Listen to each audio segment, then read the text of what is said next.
नमस्कार, मैं हूं अभिषेक। आप देख रहे हैं मनी 9। शेयर बाजार में भले ही 4 दिन की गिरावट पर ब्रेक लग गया हो, लेकिन बाजार अभी भी बड़ी गिरावट के लिए बिल्कुल तैयार नहीं है। आज जब हमारी आंख खुली तो बाजार में फिर वही मंगलवार वाली स्थिति देखने को मिली, यानी बाजार ने शुरुआत गिरावट के साथ की, लेकिन जब बाजार बंद होने का समय आया तो इसमें हमने अच्छी खासी रिकवरी भी देखी। तो आज बाज़ार में दिन भर ये क्या हुआ और किन खबरों के आधार पर बाज़ार ने अपना जो सफ़र है वो तय किया, इस पर आज हम बात करेंगे हमारे वरिष्ठ साथी संदीप ग्रोवर जी से। संदीप जी, स्वागत है आपका। बहुत धन्यवाद आपका। संदीप जी, आज हमने बाज़ार में देखा कि मंगलवार की तरह ही आज फिर बाज़ार में सुबह गिरावट के साथ शुरुआत हुई, लेकिन जब बाज़ार बंद होने का समय आया तो हम इसको हमने निचले स्तर से इसमें रिकवरी देखी। तो ये बाज़ार में चल क्या रहा है? रोज़ मतलब सुबह जब उठते हैं तो गिरावट होती है, शाम जाते जाते उसमें रिकवरी आ जाती है। तो ये सब क्या ट्रेंड एक नया हमें देखने को मिल रहा है? पहले मैं आपको बताता हूँ कि ये जो इतना वेरिएशन आ रहा है मार्केट्स में, जो आप बोल रहे हैं कि हम जब उठे थे तो इतने लाल निशान यानी कि इतनी गैप डाउन ओपनिंग हमने देखी, उसका कारण आप पहले समझिए। ये आपके सामने ज़रा अगर आप जूम करके दिखा पाएँ, ये डाउ का चार्ट है। आप डाउ जोन्स देखिए, जो कल का एक्शन था। कल मैंने आपको कहा भी था कि जैसे जैसे खबरें आएंगी, न्यूज़ फ्लो होगा, उसी हिसाब से मार्केट अपनी चाल तय करेंगे। कल यूएस में कंज्यूमर कॉन्फिडेंस के आंकड़े आए थे। वो आंकड़े ख़राब हैं, स्वाभाविक सी बात है। जब महंगाई ज़्यादा बढ़ रही है तो कंज्यूमर ड्रिवन इकोनॉमी, और वहाँ पे जब महंगाई बढ़ रही है तो कंज्यूमर्स को इतना कॉन्फिडेंस नहीं है कि शायद आगे मांग बहुत ज़्यादा मजबूत रहेगी। तो वो कंज्यूमर कॉन्फिडेंस का जो इंडेक्स है, जो आंकड़ा आया, उसमें रिफ्लेक्ट होता हुआ दिखा। और वही कारण है जहाँ डाउ जोन्स में एक समय 31,885 का लेवल हमने देखा, वहाँ से हायर लेवल से जब आंकड़ा आया तो सेंटीमेंट बिगड़ा, मूड बिगड़ा, और क्लोजिंग आप देखिए 31,000 के नीचे जाके हुई। यानी कि हायर लेवल से 950 पॉइंट के आसपास डाउ गिरकर बंद हुआ। तो उसका जो इम्पैक्ट है वो जाहिर सी बात है फिर एशियन मार्केट्स में दिख रहा था, इंडियन मार्केट्स पे भी उसका इम्पैक्ट आना स्वाभाविक था।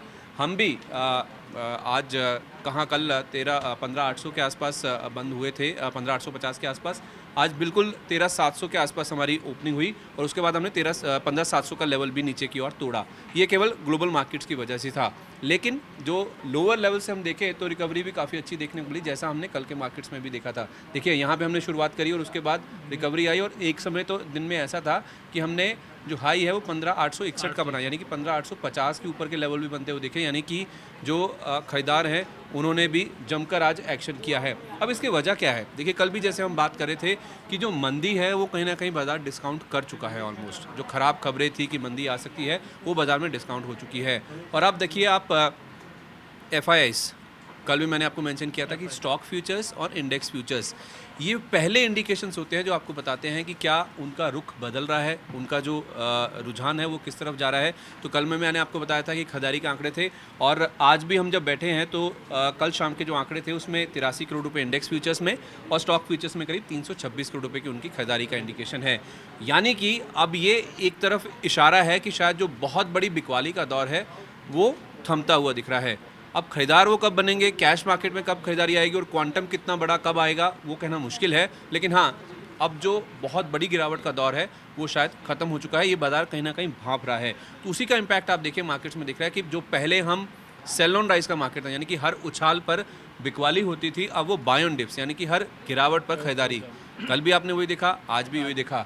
ये जो हम लास्ट आवर में फिसले हैं ना, ये जो आप देख रहे हैं कि हायर लेवल से हम नीचे आ गए, उसमें कुछ हद तक हमारी करेंसी का इम्पैक्ट भी है। आज हमने करेंसी में काफ़ी अच्छा इम्पैक्ट देखा था, स्ट्रांग हुआ रुपया हमारा, मजबूत हुआ कई दिनों के बाद। लेकिन बाद में जब GST काउंसिल के फैसले आए और बाकी खबरें आई, उसके बाद हायर लेवल से फिर से क्रूड भी ऊपर आया, तो उससे करेंसी हमारी फिर से डिप होगी, और आज हम फिर से रिकॉर्ड लेवल्स पे बंद हुए हैं 78-97 के आसपास। तो उसका इम्पैक्ट ज़रूर था मार्केट्स के ऊपर, जिस वजह से हम नीचे फिसल के बंद हुए हैं। लेकिन ओवरऑल आप देखिए, जो सेंटीमेंट जिसकी बात हम कुछ दिन पहले भी बात कर रहे थे, वो सेंटीमेंट बदलता हुआ दिख रहा है। सेल ऑन राइज से बाय ऑन डिप्स का जो मार्केट है वो कहीं ना कहीं बनता हुआ दिखा है। उसी का इम्पैक्ट आप देखिए, कल भी चाइना से अच्छी खबर आ गई कि वहाँ पे अनलॉकिंग हो रही है कोविड की वजह से, उससे क्रूड ऊपर आया। वो हमारे लिए थोड़ी चिंता का विषय जरूर है, लेकिन हर चीज़ जो है वो अब इसी चीज़ का इशारा कर रही है कि शायद जो मंदी है वो मार्केट में प्ले आउट हो चुकी है, और अब सेल ऑन राइज से हम बाय ऑन डिप्स के मार्केट्स की ओर बढ़ रहे हैं। मतलब कि बाज़ार जो है वो पूरा खबरों के ऊपर डिपेंड है, और जैसी खबर आती है बाज़ार अपना वैसा रुख हमें दिखाता है। तो जैसा कि आपने बताया कि बाज़ार इस समय बाई ऑन डिप पर काम कर रहा है, तो जैसे अभी एक खबर मैं पढ़ रहा हूँ कि जून में सेंसेक्स और जो निफ्टी 5% तक अभी तक टूट चुके हैं, और FII की जो बिकवाली है वो लगातार पिछले 9 महीने से लगातार बनी हुई है। तो जब ये बाज़ार एफआईआई बिकवाली करते हैं तो बाज़ार गिरता है। तो इस बाज़ार को गिरने से कौन रोक रहा है इसको, मतलब कौन लोग जो है जो इसको दम भर रहे हैं इस बाज़ार में?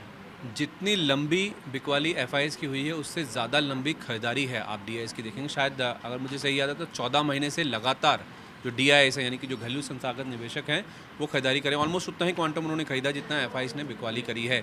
यानी कि एफआईएस अगर मार्केट में बेच रहे हैं तो डीआईएस लगातार सपोर्ट करे। और उसके पीछे भी आप देखेंगे जो किंग है वो रिटेल है, यानी कि जो रिटेल की ओर से पैसा आ रहा है, चाहे वो डायरेक्ट आ रहा हो, चाहे वो म्यूचुअल फंड्स में एसआईपी के जरिए आ रहा हो, जो 40,000 करोड़ रुपए के आसपास की हर महीने एसआईपीज़ का अमाउंट आ रहा है, वो डीआईएस उस पर क्या करेंगे? कैश लेके तो बैठेंगे नहीं, कुछ तो वो खरीदेंगे ही। तो बाजार में पैसा आएगा, चाहे वो इंडेक्स में आए, चाहे वो स्टॉक्स में आए, तो उसका इंपैक्ट जो है वो साफ तौर पर देखने को मिला। कल भी आप देखिए जो डीआईएस की खरीदारी का नंबर था 1206 करोड़ रुपये का था कैश सेगमेंट में। यानी कि एफआईएस की बिकवाली हो रही हो या ना हो रही हो, डीआईएस ने ये जो जितना भी बुरा दौर था 9 महीने की, आप जो बिकवाली की बात कर रहे हैं, उसमें लगातार उन्होंने खरीदारी का इंटरेस्ट दिखाया है। तो वही एक फैक्टर रहा है जिसने मार्केट को काफ़ी हद तक सपोर्ट किया है। और अब जब हम बुरे दौर से ऑलमोस्ट बाहर आ चुके हैं, एक आप ये भी बात समझिए, कल हम बात कर रहे थे कि मार्केट चीज़ों को होने से पहले डिस्काउंट करता है। अब बाजार में जो करेक्शन होते हैं ना अभिषेक, वो भी दो तरह से होते हैं। एक होता है प्राइस वाइज और दूसरा होता है टाइम वाइज। तो प्राइस वाइज तो आप करेक्ट हो चुके हैं, निफ्टी और सेंसेक्स में आप 15% के आसपास का हाई से करेक्शन हो चुका है। जो ब्रॉडर मार्केट्स हैं, मिड कैप और स्मॉल कैप इंडेक्स, वो 20% से ज़्यादा टूट चुके हैं। अब टाइम वाइज करेक्शन ये हुआ कि अब हम इस लेवल पे कितना देर बिताएंगे, यानी कि जो साइडवेज बोलते हैं कि बाजार उन्हीं लेवल्स के आसपास ही हिचकोले खाएगा। तो जो टाइम वाइज करेक्शन है वो प्राइस करेक्शन से ज़्यादा पेनफुल होता है। शायद हम उसी फेज़ में हैं जिस वजह से आप देख रहे हैं कि बाजार उन्हीं लेवल्स के आसपास है। 16,000 का लेवल जो है मार्केट क्रॉस नहीं कर पा रहा है। लेकिन एक बात साफ है कि मार्केट्स में बाय ऑन डिप्स, यानी कि हर गिरावट पे जो खरीदारी का रुझान है वो देखने को मिल रहा है। उसमें आप डीआईएस का सपोर्ट मान लीजिए या बाकी जो फैक्टर्स हैं वो प्ले आउट हो चुके हैं। जितने भी कंसर्न्स वाले हैं, चाहे वो क्रूड है या इन्फ्लेशन है या मंदी है, उसकी वजह से सही, लेकिन हाँ अब सेंटीमेंट मार्केट का बदलने की शुरुआत हो चुकी है। तो जैसा कि संदीप जी ने बताया, जो बाज़ार में जो गिरावट है वो हमारे रिटेल इन्वेस्टर्स या जो डीआईआईज हैं, घरेलू निवेशक हैं, उन्होंने इस बाज़ार को थामे हुए हैं। तो वैसे भी रिटेल इन्वेस्टर्स की हम बात करें तो भारत में 9 करोड़ से ज़्यादा डीमेट अकाउंट जो हैं वो इस समय 10 करोड़ से ज़्यादा हो चुके हैं। मतलब ये वही रिटेल निवेशक हैं जिन पे बाज़ार अभी जो हम कहते हैं इसकी जो टिका हुआ है, जो बाज़ार है वो पूरा इन्हीं के कंधों पर टिका हुआ है।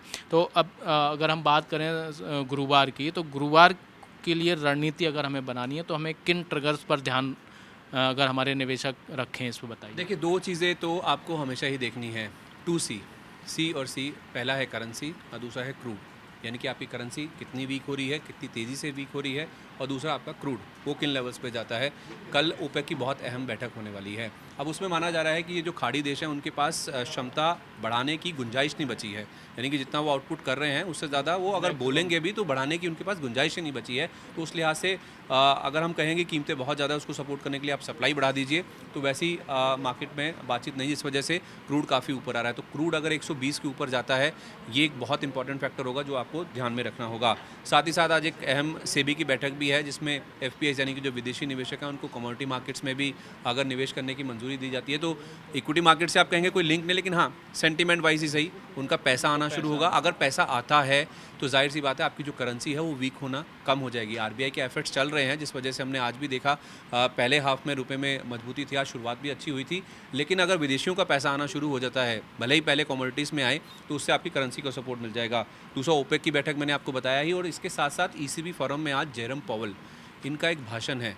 वो क्या बोलते हैं महंगाई को लेके या मंदी को लेके, वो एक बहुत इंपॉर्टेंट फैक्टर होगा। और सबसे इंपॉर्टेंट फैक्टर जो इंडियन मार्केट्स की बात है, कल वायदा बाजार की मंथली एक्सपायरी है, वीकली नहीं मंथली, यानी कि पूरे महीने के जो कॉन्ट्रैक्ट्स हैं वो सेटल होते हुए दिखेंगे।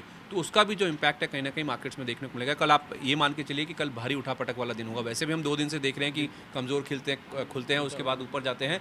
कल जो वॉलिटिलिटी यानी कि जो उठापटक है मार्केट में काफ़ी ज़्यादा हो सकती है, और न्यूज़ फ्लो बहुत ज़्यादा है इस पूरे हफ्ते की, जहाँ तक बात है डेटा बहुत ज़्यादा आना है, तो उसका जो इम्पैक्ट है वो कहीं ना कहीं मार्केट्स पर कल दिखेगा। उतार चढ़ाव बारे बाजार में आज ऑयल सेक्टर में जमकर खरीदारी हुई और ऑयल कंपनियों को शेयरों में खूब उछाल आया। इसकी क्या वजह है? देखिए, आपको याद होगा पेट्रोल डीजल पर सरकार ने एक्साइज ड्यूटी काटी थी, तो उस समय उन्होंने कहा था कि 1 लाख करोड़ रुपए के आसपास का नुकसान होगा।